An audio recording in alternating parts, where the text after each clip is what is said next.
Agustus, yang mana majelis hakim menyampaikan untuk para pemohon yang masing-masing menyampaikan kesimpulan di tanggal 23 yang pada hari ini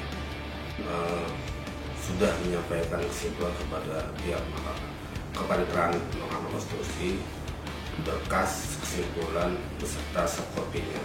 Nah, dengan tanda ini ada tanda terima. Tanda terima dan bahwa ini adalah tanda terima bukti bahwa kesimpulan dari permohonan perkara pas 1 yaitu dari KSBC sudah disampaikan ke kepaniteraan Mahkamah Konstitusi.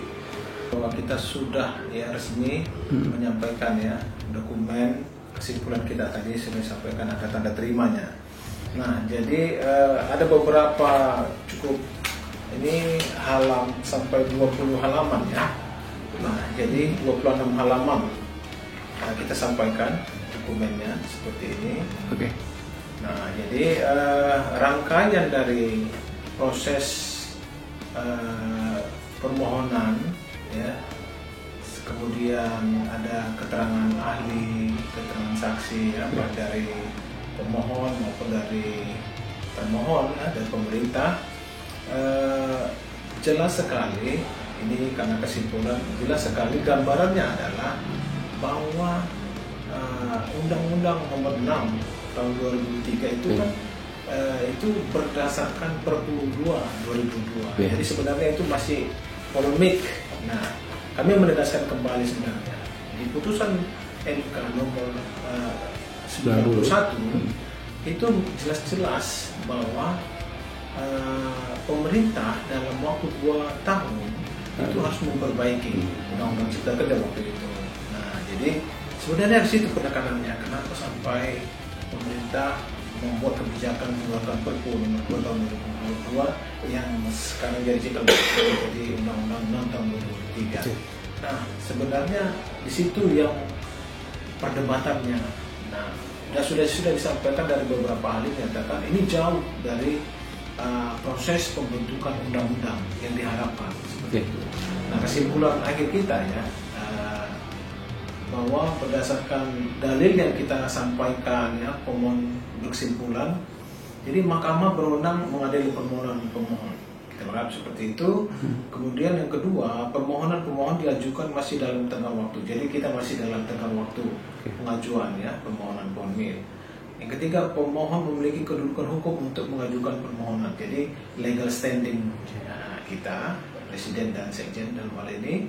Kemudian beralasan menurut hukum dinyatakan pembentukan undang-undang nomor 6 tahun 2023 tidak memenuhi ketentuan pembentukan peraturan perundang-undangan berdasarkan Undang-Undang Dasar 1945. Jadi itu dari rangkaian kalau kita lihat perjalanan persidangan keterangan ahli itu tidak berdasar pada Undang-Undang Dasar 1945. Kemudian juga ada beralasan menurut hukum bahwa Undang-Undang 6 tahun 2003 bertentangan dengan Undang-Undang 1945 dan tidak mempunyai kekuatan hukum mengikat. Nah, ada dasar-dasar sudah disampaikan soal kegentingan sesuai dengan pasal 22 di mana presiden bisa mengeluarkan Perpu, tetapi itu justru bertentangan kalau dilihat dari putusan MK nomor 91. Kemudian beralasan menurut hukum untuk menghindari kekosongan hukum, Mahkamah menyatakan berlaku kembali pasal-pasal dari seluruh undang-undang yang diubah dan dihapus oleh Undang-Undang Nomor 6 tahun 2023 terhitung sejak putusan permohonan perkara aku diucapkan. Nah, kita berharap nanti seperti itu. Jadi kembali nanti ke peraturan sebelumnya. Nah, tuntutan kita adalah yang pertama mengabulkan permohonan pengujian formil kita sebagai pemohon. Kedua, menyatakan pembentukan Undang-Undang Nomor 6 Tahun 2023 tentang penetapan peraturan pemerintah pengganti Undang-Undang Nomor 2 Tahun 2022 tentang Cipta Kerja menjadi undang-undang, yaitu Lembaran Negara Republik Indonesia Tahun 2023 Nomor 41 tambahan Lembaran Negara Republik Indonesia Nomor 6856 tidak memenuhi ketentuan berdasarkan Undang-Undang Dasar Negara Republik Indonesia Tahun 1945 dan tidak mempunyai kekuatan hukum Yang ketiga, menyatakan berlaku kembali seluruh pasal-pasal dari seluruh undang-undang yang diubah dan dihapus oleh Undang-Undang Nomor 6 Tahun 2023 tentang penetapan peraturan pemerintah pengganti Undang-Undang Nomor 2 Tahun 2022 tentang Cipta Kerja menjadi undang-undang. Nah, keempat, memerintahkan pemuatan putusan ini dalam Berita Negara Republik Indonesia sebagaimana mestinya. Biasa dalam proses persidangan, apabila Yang Mulia Majelis Hakim Mahkamah Konstitusi berpendapat lain mohon putusan yang selanjutnya. Nah, ini yang kita sudah sampaikan dari rangkaian proses persidangan. Semua dalil-dalil itu sudah kita sampaikan di sini. Nah, hampir setiap persidangan kita selalu update, kita sampaikan publik, termasuk ke keluarga besar KSBC di seluruh Indonesia. Itu yang bisa kami sampaikan, teman-teman sekalian. Kita berharap mudah-mudahan minggu depan atau awal September itu sudah ada putusan. Nah, jadi ada harapan kepada teman-teman kita KSBC yang ada di Jabodetabek.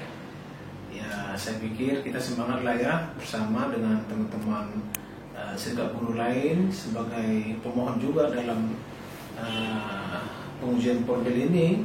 Ya, kita bisalah bersama-sama ya mendengar, melihat, dan bersama-sama juga bisa mendatangi ya, seperti itu. Tandanya kita ini adalah satu, bahwa kepentingan kita adalah bagaimana buruh Indonesia ini adalah benar-benar diperhatikan dan hidupnya sejahtera. Melalui perjuangan pengujian formil ini, inilah tandanya kita tetap bersatu. Itu yang bisa kami sampaikan.